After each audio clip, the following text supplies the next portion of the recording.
და უკვე ამის შემდეგ იწყება დიაგნოსტიკა.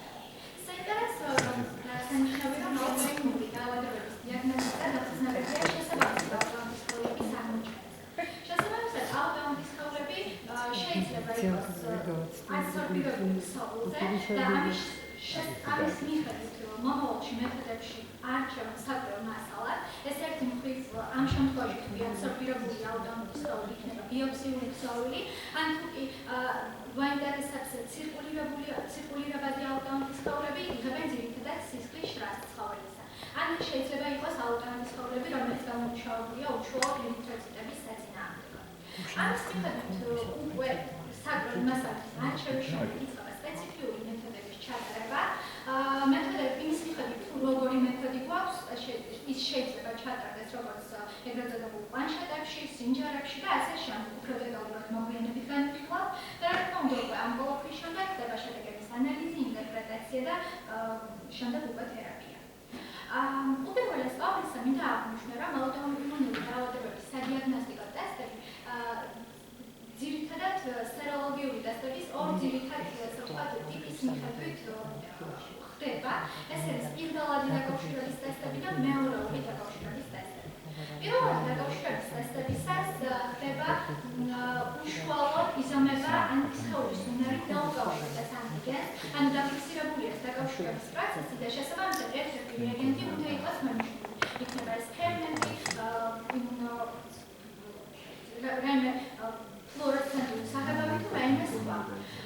ასეთი ტიპის მეთოდები მაგარი სიზუსტით მგრძნობელობით გამოირჩევა, თუმცა უფრო ძვირია და რთულ ტექნოლოგიას მოიცავს. მეორეული დაკავშირების ტესტები ამისგან განსხვავებით ზრუნავენ უშუალოდ ამ დაკავშირების შედეგებს. ან შედეგებით გამოწვეულ ერთგვარ მეორეულ რეაქციას, როგორც შეიძლება იყოს პრეციპიტაცია ან აბულტინაცია. უფრო დეტალურად ცოტა მოვიდეთ. ასეთი ტიპის ტესტები უფრო დაბალი სიზუსტით და მგრძნობელობით გამოირჩევა, თუმცა ამავე დროს უფრო მარტივ ტექნოლოგიას მოიცავს და შედარებით იარაღია. ერთ-ერთი პირველი ტესტი, რომელსაც მინდა დღეს შევეხო, არის ეგრეთ წოდებული ELISA, ენზიმ დაკავშირებული იმუნოსაბადოების მეთოდი, პირველად დაკავშირების ტესტების ჯგუფისგან, რომელიც საკმაოდ აქტუალურია აუტოიმუნური დაავადებების დიაგნოსტიკისას სავეტერინარიო პრაქტიკაში. თვითონ მეთოდი დაფუძნებულია სწორედ პირდაპირ დაკავშირებაზე აუტოგენიზმის და აუტოიმუნური სხეულის, რასაც თვითონ ამ დაკავშირების საფუძვლად უდავს ფერმენტული რეაქცია, ამატებენ სუბსტრატს, ხდება ფერის ცვლილება და თავისუფლად ეს მიანიშნავს იმუნურ კონფლიქტს, ხოლო ფერის ინტენსივობა არის რაოდენობრივი მაჩვენებელი. შესაბამისად, მეთოდი გახლავთ რაოდენობრივი, რაც განსაკუთრებით აქტუალურს და ეფექტურს ხდის მას სავეტერინარიო პრაქტიკაში. განსაკუთრებით იმ დროს, როდესაც ვეტერინარს დაინტერესებს რამდენად ბევრი აუტოიმუნური სხეული იმ კონკრეტულ შემთხვევაში, რამდენად აქტიურია ესე თუ ის დაავადება იმ კონკრეტულ მომენტში. თვითონ მეთოდი გამოიყენება ასევე ისეთ შემთხვევაში, როდესაც ძალიან რთულია ან არ გამოდის ბიოპსიული ქსოვილის გამოყოფა, ან ადრეულ სტადიებზე, როდესაც ამის სხეულები ჯერ ცირკულირებს და ასე რომ ვთქვათ, არ არის ბოლომდე დაზიანებული ესე თუ ის ქსოვილი.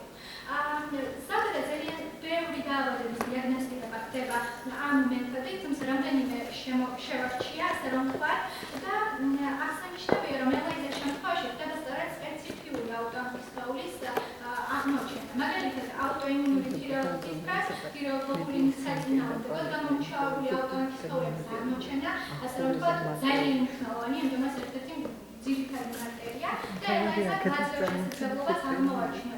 სისტემური წითელი მტკვრა შემთხვევაში ეს არის ხდება ისეთი აუტოიმუნური სხეულების აღმოჩენა, რომელიც არის გამომუშავებული ბირთვული კომპონენტების წინააღმდეგ და მათ შორის ერთ-ერთი არის სწორედ ჰორმონი DNF-ჯერების საწინააღმდეგო აუტოიმუნური სხეულები. აუტოიმუნური ანემიის დროსაც გამოიყოფა პემფიგუსის შემთხვევაში და სხვადასხვა ტიპის აუტოიმუნური სხეულების ასე ვთქვათ აღმოჩენა მიმდინარეობს. აგრეთვე ძალიან საინტერესოა იმუნოფლუორესცენტული ტესტები. ამ შემთხვევაში მეთოდი დაფუძნებულია პირდაპირ დაკავშირებაზე, თუმცა ხდება ერთ-ერთი რეაგენტი მონიშნულია იმუნოფლუორესცენტული სახებავით, რომელიც ანათებს და ეს იქნება ეგრეთ წოდებული ნათების პატერნები.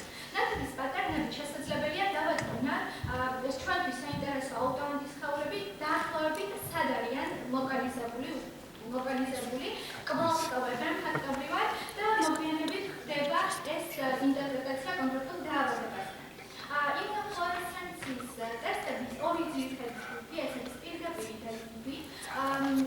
ეს საინტერესო იმით, რომ თვითონ პრაქტიკაში ძირითადად კომბინირებულად გამოიყენება. იქიდან გამომდინარე, რომ ერთი მხრივ ხშირად ვეტერინარ საინტერესებს უშუალოდ სად მოხდა ზიანება და ამ შემთხვევაში იღებს ბიოპსიურ ქსოვილს და იკვლევს რაც ლოკალურ ადგილას ამ დაზიანებას, სწორედ ასეთი პირდაპირი იმუნოფლუორესცენცია და არაპირდაპირ ისეს უფრო სისხლის შრაიცში ცირკულირებად აუტოანტისხეულებს. აქედან გამომდინარე, როგორც აღნიშნულ, კომპლექსურად გამოიყენება ორივეს ერთად, იმიტომ რომ ერთი მხრივ აინტერესებს რამდენად არის დაზიანებული და მეორე მხრივ რამდენად ისევ აქტიურია ეს აქტივის დაავადება. აუტოიმუნური დაავადებების დროს დიაგნოსტიკა ამ მეთოდის გამოყენება საკმაოდ ეფექტურია, მაღალ სპეციფიურია და მბრძნავია. იმიტომ რომ გვაძლევს შესაძლებლობას კონკრეტულად დავინახოთ აუტოანტისხეულების კვალი, სად მოხდა დაზიანება და ასე ვთქვათ ვიზუალურად შევავსებთ. მაგალითად, პერფიგუსის შემთხვევაში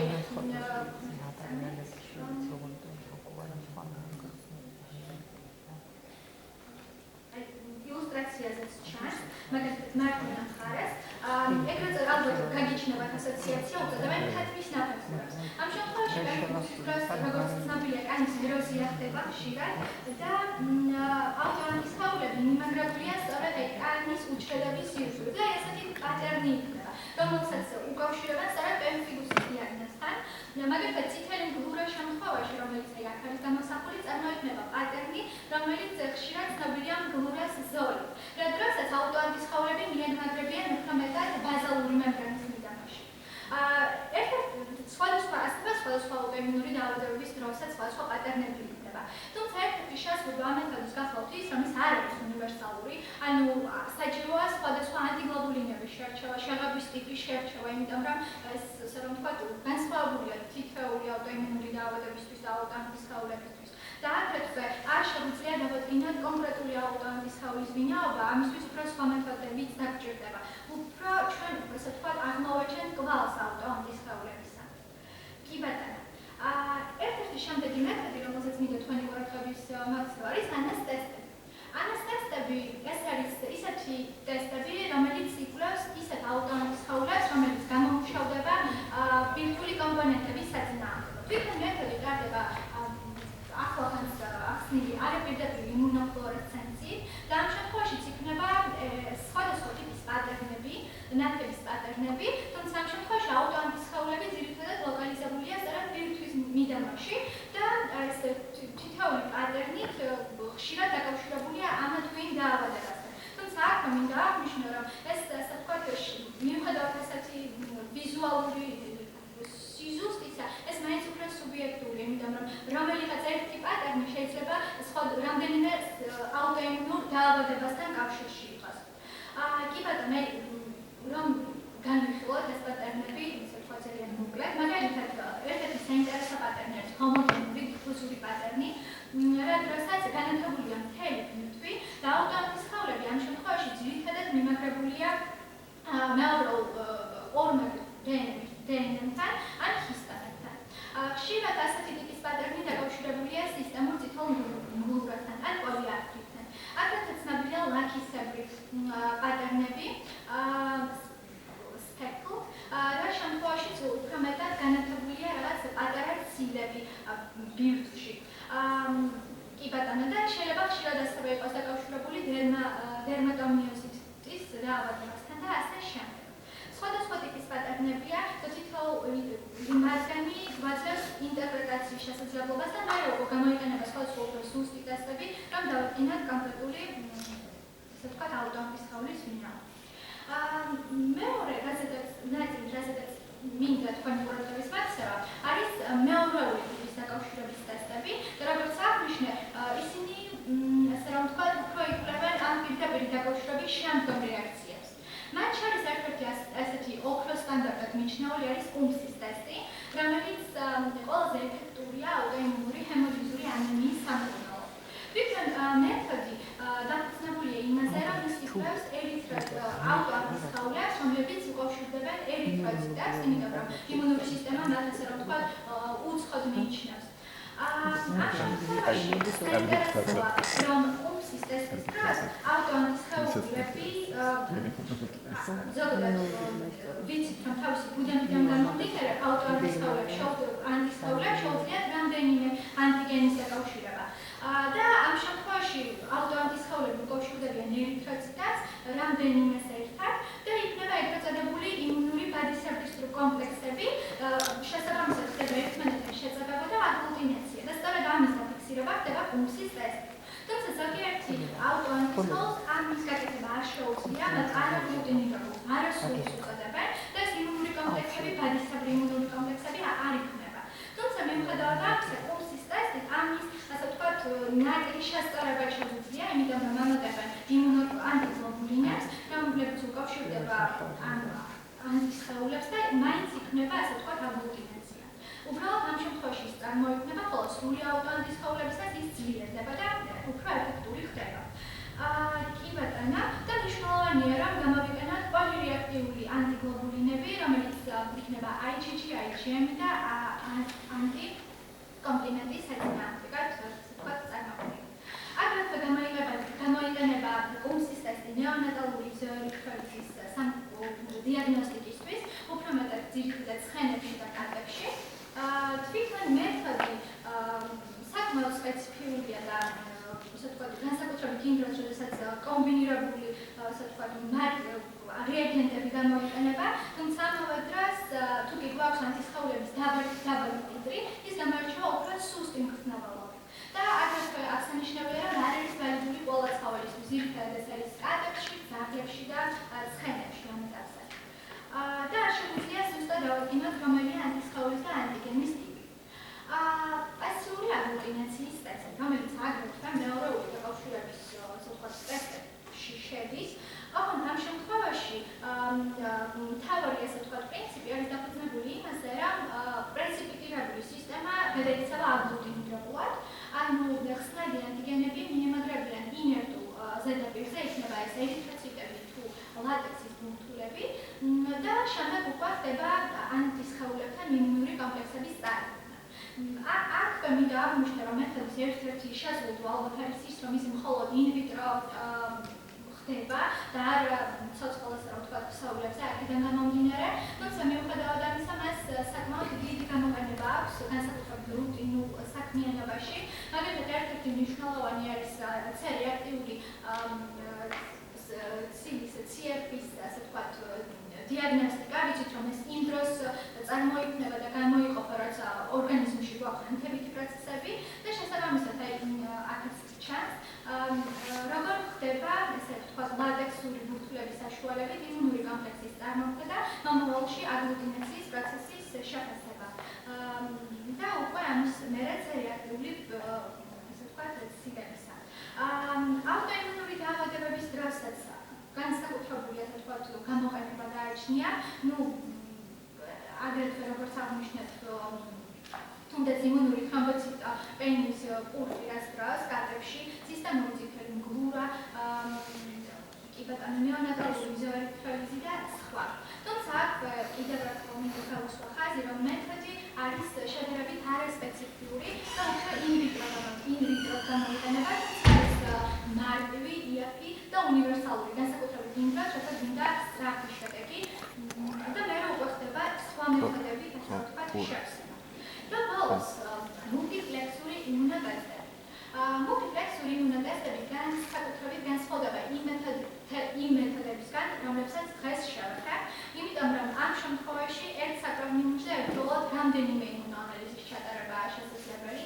ლატექსის ბურთულები, რომლებსაც გამოიყენებენ, შიგნით არის შეღებილი რამდენიმე საღებავი და თითოეული საღებავი უხეშად ვთქვათ, რამდენიმე ტესტს შეესაბამება, რომლის ჩატარება შეუძლია, ხოლო გარედან ისინი ანტისხეულებით არიან მიმაგრებული და თითოეული ეს ანტისხეულების სიმრავლე თავის მხრივ შესაძლებლობას გვაძლევს, რომ რამდენიმე ანტიგენს დაუკავშირდეს მოგვიანებით. ავტოიმუნური დაავადებების სამკურნალოდ ეს განსაკუთრებით მნიშვნელოვანია, განსაკუთრებით ისეთი დაავადებების დროს, რომელიც სისტემური ხასიათისაა, რომლებისთვისაც საკმაოდ ბევრი, ასე ვთქვათ, დამახასიათებელია ბევრი ავტოანტისხეულის გამომუშავება და ამიტომ ჩვენ მოკლე დროში შეგვიძლია ერთი მთლიანად ისე რომ ვთქვათ, ამის გაზრდა და შეფასება. ასევე ისეთ დროს, როდესაც რაღაც სისტემური ისეთი აუტოიმუნური დაავადებები არის, რომლებსაც აქვთ გადამფარავი სიმპტომები და ამ ბრიგადად შეგვიძლია ამ განორიცხვის მეთოდი. განორიცხვა უბრალოდ. თუმცა მინდა აღნიშნო, რომ ეს მეთოდი არ არის დამოუკიდებელი და ძირითადად ხდება მაშინ, როდესაც კლასიკური მეთოდები, რომელსაც დღეს შევეხე, ხდება რაღაც დაეჭვება, დადასტურება და უკვე ამის შემდეგ ხდება სპეციფიკურად ამ მეთოდით გავრცელება. მეთოდი, რა თქმა უნდა, არის საკმაოდ ძლიერი და ნაკლებად გამოყენებადია, თუმცა საკმაოდ სპეციფიურია და განსაკუთრებით იმ დროს გამოიყენება, როდესაც სიმპტომები საკმაოდ გუნდოვანია და ცოტა რთული, ასე ვთქვათ, შემთხვევა. ძალიან ვთქვათ, ეფექტურია. ეს არის სხვა დანარჩენი ტესტები, რომლებსაც ხეს დეტალურად აღარ ვსაუბრობ, ფემინიზმის მეთოდი, ანკა, ნეიტროფილების ციტოპლაზმის ცხოველების აღმოსაჩენად ტესტები, გელაგლუტინაციის მეთოდი, რევმატოიდული არტრიტის ტესტები და სხვა. ზოგიერთი მათგანი მეტნაკლებად გავხსნით იმ დროს დღეს უკვე შევეხე, დანარჩენები უფრო ნაკლებად გამოიყენება. და ბოლოს, კიდევ ერთხელ მინდა გავუსვათ ხაზი, რომ ეს აუტოიმუნური დაავადებების დიაგნოსტიკა ნამდვილად საკმაოდ კომპლექსური პროცესია და გამოიყენება სხვადასხვა ტიპის მეთოდები, თუმცა არც ერთი მათგანი არ არის უნივერსალური და უფრო ეფექტური მკურნალობისთვის, უფრო ეფექტური დიაგნოსტიკისთვის ვეტერინარი ხშირად მათ კომბინაციას იყენებს საწყის ეტაპზე რაღაც ერთს, შემდეგ უკვე მეორედ. ამიტომ გრძნობიერება, სპეციფიურობა და დიაგნოზის სისტემა. დიდი მადლობა.